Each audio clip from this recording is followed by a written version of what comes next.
अस्सलामुअलैकुम and welcome to the एड्यूअर्स। उम्मीद करता हूँ कि आप सब खैरियत से एक खुशगवार और सेहतमंद ज़िंदगी गुजार रहे होंगे। जैसा कि आप सबको पता है कि हमारी हीट एंड थर्मोडायनेमिक्स की सीरीज़ शुरू है और हमने इंट्रोडक्टरी पढ़ी उसकी, हमने उसकी first law, second law, zeroth law सबसे पहले पढ़ा था हम लोगों ने।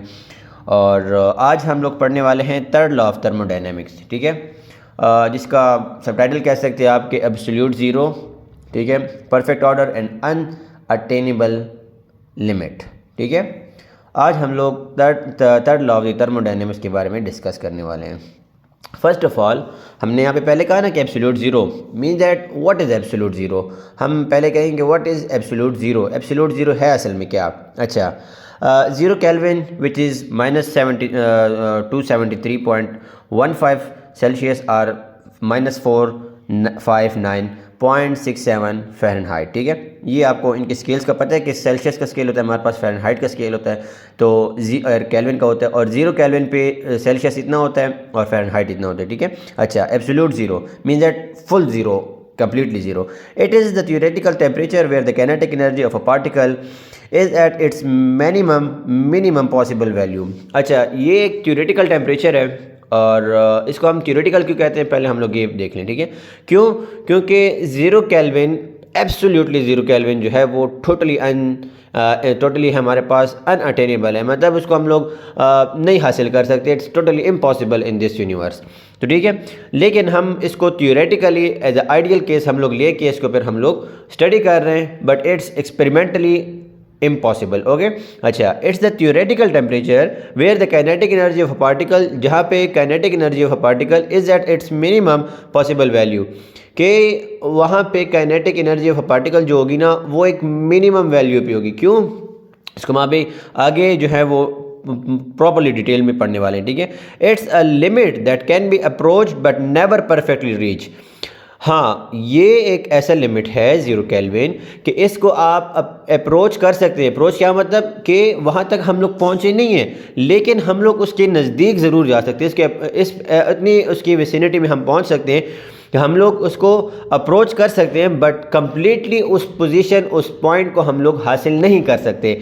तो ये हमारे पास एक लिमिट है कि हम इसको अप्रोच कर सकते हैं, लेकिन इसको हम परफेक्टली परफेक्टली हम वहाँ तक पहुँच नहीं सकते। ठीक है, अच्छा, एक्सप्लेनेशन क्या है? Absolute zero is not just very cold, it's a base line where the classical thermal motion cease. अच्छा, मैं आपको बताता हूँ। अभी देखें, फॉर एग्ज़ाम्पल आपके पास एक मॉलिक्यूल, आपके पास कोई गैस है, आपने उसको ठंडा कर लिया, उसके एटम्स आपस में नज़दीक हो गए, कोल्ड होना शुरू हो गए एंड बर्फ़ बन गए। फॉर एग्जांपल अगर हम वाटर वेपर्स को ले लें, वाटर वेपर्स हम लोग के पास, उसको हम ठंडा करें तो उससे हमारे पास वाटर बन जाएंगे, मतलब वाटर लिक्विड बन जाएंगे ना, लिक्विफाइड फॉर्म में। उसके बाद हम इसको और ठंडा करेंगे तो उससे बर्फ़ बन जाएगा। और अगर हम उसको ज़ीरो केल्विन तक ले जाएँ, मीन्स दैट ज़ीरो केल्विन नहीं, मतलब ज़ीरो केल्विन तक अप्रोच करने की लिमिट तक ले जाएं, तो उनके जो काइनेटिक एनर्जी होती है, the motion of the atoms and motion of the particles होते हैं उसमें, वो टोटली सीज्ड हो जाए, मीन्स दैट वो टोटली रुक जाए। ठीक है, quantum mechanics tell us that the particles still have a minimum 0 point energy. लेकिन क्वांटम मैकेनिक्स हमें क्या कहता है? क्वांटम मैकेनिक्स कहता है कि अगर वो टोटली रुक भी जाए फिर भी उसके पास 0 पॉइंट एनर्जी ज़रूर होगी, but thermodynamically this is the point of no extractable heat. अच्छा, लेकिन चलो, क्वांटम मैकेनिक्स अपने लिए एक अलग दुनिया है, हम लोग अब यहाँ पे थर्मोडायनेमिकली उसकी प्रॉपर्टीज़, उसकी पोजीशन को देख रहे हैं। ठीक है, अच्छा, हमने उस एटम को, फॉर एग्जांपल हम लोग एटम ले लें, एटम को हमने इतना ठंडा कर लिया कि वो absolute or approaching to zero kelvin temperature तक हम लोगों ने उसको ले गए, जो कि बहुत ही ठंडा जो है टेम्परेचर है, तो वो टोटली रुक जाएगा। मीन्स दैट थर्मोडायनेमिकली उसमें काइनेटिक एनर्जी जो है वो टोटली ख़त्म हो जाएगी, काइनेटिक मोशन उसकी टोटली रुक जाएगी। ठीक है, काइनेटिक एनर्जी की वजह से जो मोशन होगी तो वो टोटली रुक जाएगी। तो इसलिए फिर हम कह सकते हैं कि हम लोग कहते हैं ना कि heat is actually the amount of kinetic energy in a particle और इन एटम। तो अगर उसका टेम्परेचर या काइनेटिक एनर्जी टोटली रुक जाए तो मीन्स दैट कि उसके अंदर कोई भी हीट बाकी नहीं रही। ठीक है, but thermodynamically there is the point of no extractable heat. तो वो this is the point of no extractable heat, तो वो एक ऐसा पॉइंट होता है कि उसमें कोई भी हीट अंदर बाकी नहीं रहता। क्यों? क्योंकि उसकी काइनेटिक एनर्जी हम लोगों ने बिल्कुल सीज कर दी होती है। किसकी वजह से? एब्सोल्यूट और अप्रोचिंग टू ज़ीरो टेम्परेचर की वजह से, ठीक है। तो it's about the absolute zero. अच्छा, statement of the third law क्या है हमारे पास? The next seven statement, the entropy of a perfect crystalline substance is approaches to zero as the temperature approaches to absolute zero, ठीक है। अच्छा, वही वाली बात कि एक क्रिस्टलाइन सब्सटेंस है हमारे पास, कह सकते हैं, ठीक है, क्रिस्टल है हमारे पास, वो उसकी एंट्रोपी जो है वो हमारे पास ज़ीरो के अप्रोच करेगी अगर उस सब्सटेंस का टेम्परेचर हमारे पास ज़ीरो को अप्रोच करे, एब्सोल्यूट ज़ीरो को, टोटली एब्सोल्यूट ज़ीरो को अप्रोच करे तब, ठीक है। हमने कहा था ना कि अगर एंट्रोपी क्या होता है? डिसऑर्डर इन सिस्टम, मतलब अगर हम कह सकते हैं कि मेजर ऑफ द डिसऑर्डर कह सकते हैं, ठीक है। तो एंट्रोपी उस सिस्टम की तभी ही ज़ीरो हो सकती है अगर टेम्परेचर उस सब्सटेंस का, उस सिस्टम का अप्रोचिंग टू ज़ीरो केल्विन होगा। For a perfect crystal at zero kelvin there is only one possible arrangement of atoms perfect order, ठीक है।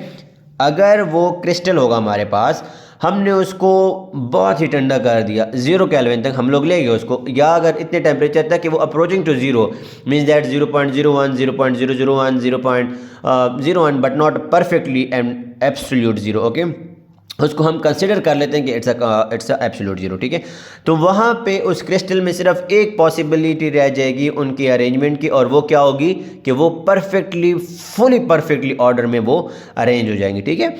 अच्छा, क्यों अरेंज हो जाएगी? क्योंकि उनकी काइनेटिक एनर्जी, जो मोमेंट वाली एनर्जी है, वो टोटली ज़ीरो हो जाएगी, तो वो परफेक्टली प्लेस्ड हो जाएंगी इनसाइड दी क्रिस्टल, ठीक है। एक्सप्लेनेशन क्या है? Entropy is the measure of order disorder, हमने पढ़ा, ठीक है। Entropy is the measure of the disorder in a perfect crystal at absolute zero every atom is in its precise predefined lattice position.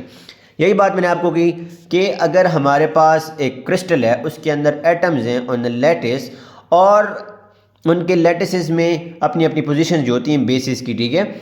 अगर हम लोगों ने उस क्रिस्टल का टेम्परेचर एब्सोल्यूट ज़ीरो कर दिया तो उसके जो एटम्स होंगे ना, वो अपने प्रिसाइज और प्री डिफाइंड लैटिसेस में जो उनकी पोजीशन होगी ना, वहाँ पे प्लेस हो जाएंगे, ठीक है। उनकी कोई मोमेंट्स नहीं होगी। There is no randomness and no uncertainty and there for the entropy is zero. और तो उसके बाद कोई रैंडमनेस बाकी नहीं रहेगी, नो अनसर्टिनिटी, कोई अनसर्टिनिटी नहीं रहेगी, और देयर फॉर, और उसके बाद एंट्रोपी जो है वो सिस्टम की ज़ीरो हो जाएगी। क्यों? क्योंकि उसके बाद हमारे पास हीट प्रोडक्शन उस बॉडी से ख़त्म हो जाएगी, ठीक है। तो it's about the entropy. This give us an absolute reference point for entropy. ये हमें एक एब्सोल्यूट रेफरेंस पॉइंट दे रहा होता है एंट्रोपी की तरफ, ठीक है। तो ये थी स्टेटमेंट थर्ड लॉ की कि हम कभी भी अगर हम लोग एक सिस्टम का टेम्परेचर ज़ीरो केल्विन तक अप्रोचिंग तक ले जाएं तो उसके एंट्रोपी हमारे पास वो भी ज़ीरो तक पहुंच जाएगी, अप्रोचिंग टू ज़ीरो होगी, ठीक है। अच्छा, की इम्प्लीफिकेशंस क्या हैं? Absolute zero is unattainable. मैंने पहले भी कहा कि एब्सोल्यूट ज़ीरो जो है वो अनअटेनेबल है, हम कभी भी उसको हासिल उस तक पहुंच नहीं सकते। You can not cool a system to exactly zero kelvin in infinite number of steps sorry कि हम लोग कभी भी ज़ीरो केल्विन तक नहीं पहुंच सकते फाइनाइट नंबर ऑफ स्टेप्स में। कोई भी सिस्टम ऐसे नहीं कि हम लोग उसको एब्सोल्यूट ज़ीरो केल्विन तक पहुंचा दें, ठीक है। अप्रोचिंग होगा लेकिन टोटली ज़ीरो कभी भी नहीं होगा। Absolute entropy, unlike energy we can define an absolute value for the entropy. Entropy is equal to zero at zero kelvin, not just changes. क्यों? अगर हमारे पास टेम्परेचर ज़ीरो केल्विन तक पहुंच जाएगा तो उसमें एंट्रोपी की कोई भी सिचुएशन नहीं बनेगी, तो टोटली हमारे पास जो एंट्रोपी होगी वो एब्सोल्यूट उसकी वैल्यू होगी और वो एब्सोल्यूटली ज़ीरो होगी, ठीक है। Sorry, no perfect efficiency, it implies that the Carnot engine can never be 100% efficient because you can not have reservoir at zero kelvin.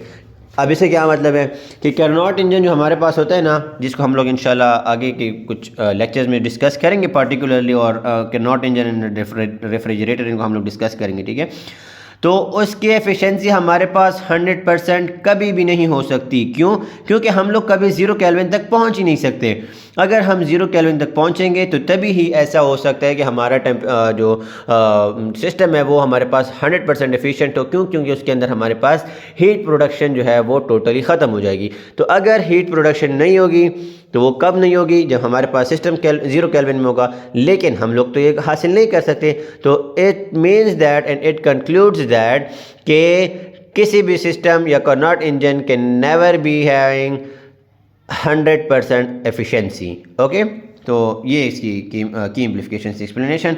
The unattainable principle is crucial.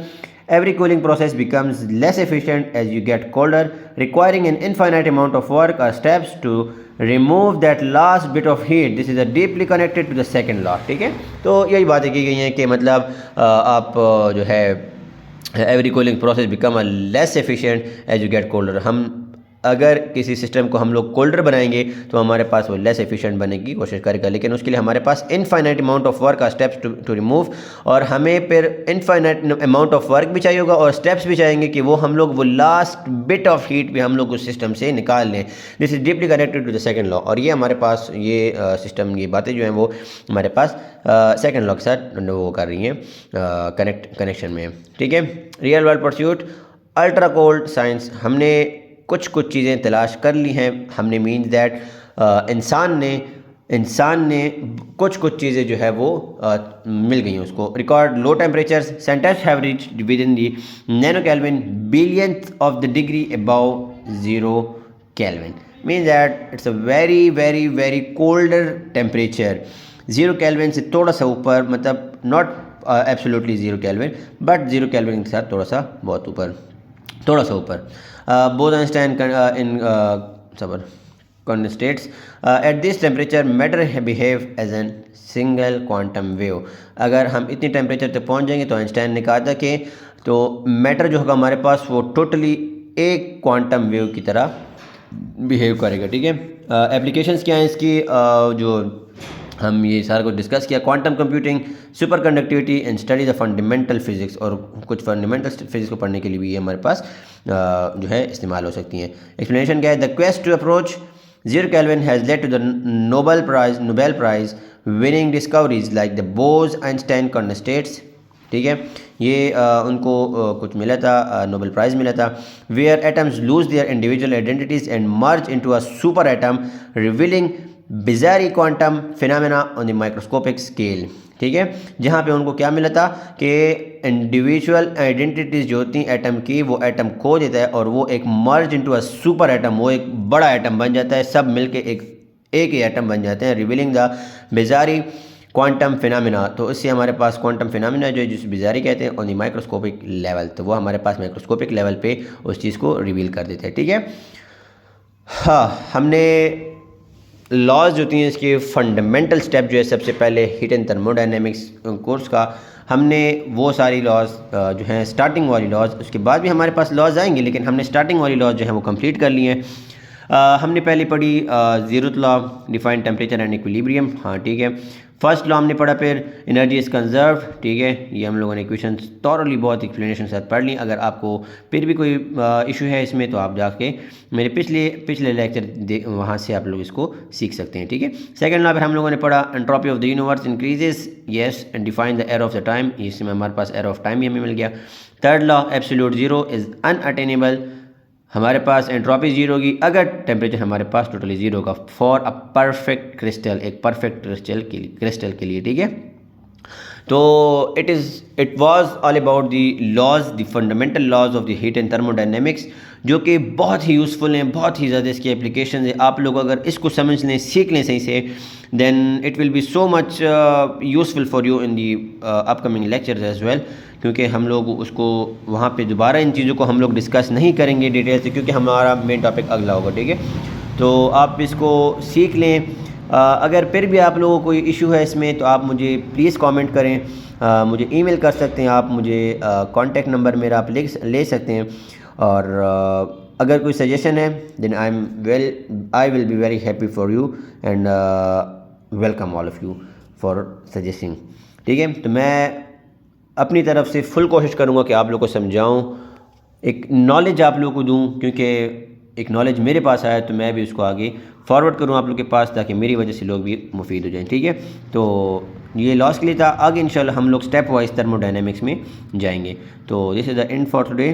अगर आपको कोई भी इशू हो, again and again I am saying that कि अगर आपको कोई भी इशू हो आप मुझे प्लीज़ कमेंट कर सकते हैं, मुझे आप सजेशन दे सकते हैं। मैं सजेशन आप लोगों के सजेशन को मैं टोटली अप्रिशिएट करूँगा and will work on that. ठीक है, thank you so much for watching. अगर आपको ये वीडियो अच्छी लगी हो तो प्लीज़ इसको लाइक करें, शेयर करें अपने फ्रेंड्स के साथ ताकि उनको भी फ़ायदा मिले, एंड सब्सक्राइब करना बिल्कुल भी ना भूलिएगा ताकि मेरी जो भी वीडियो हो जब कभी भी अपलोड हो आपके पास पहुँचे, टाइम पे पहुँचे और आप टाइम पे मुफीद हो। इंशाल्लाह हम लोग इस चैनल पे बहुत सारा कुछ कवर करने वाले हैं। दुनिया universe is limitless, you can go everywhere, you can go anywhere if you have a potential to go, and yes, all that. तो थैंक यू सो मच। अभी के लिए मुझे इजाज़त दें, इंशाल्लाह फिर नए लेक्चर में मिलेंगे, नए आगाज़ के साथ, एक नई शुरुआत के साथ। ठीक है, थैंक यू सो मच। अल्लाह हाफिज़, खुश रहें, आबाद रहें, शाद आबाद रहें।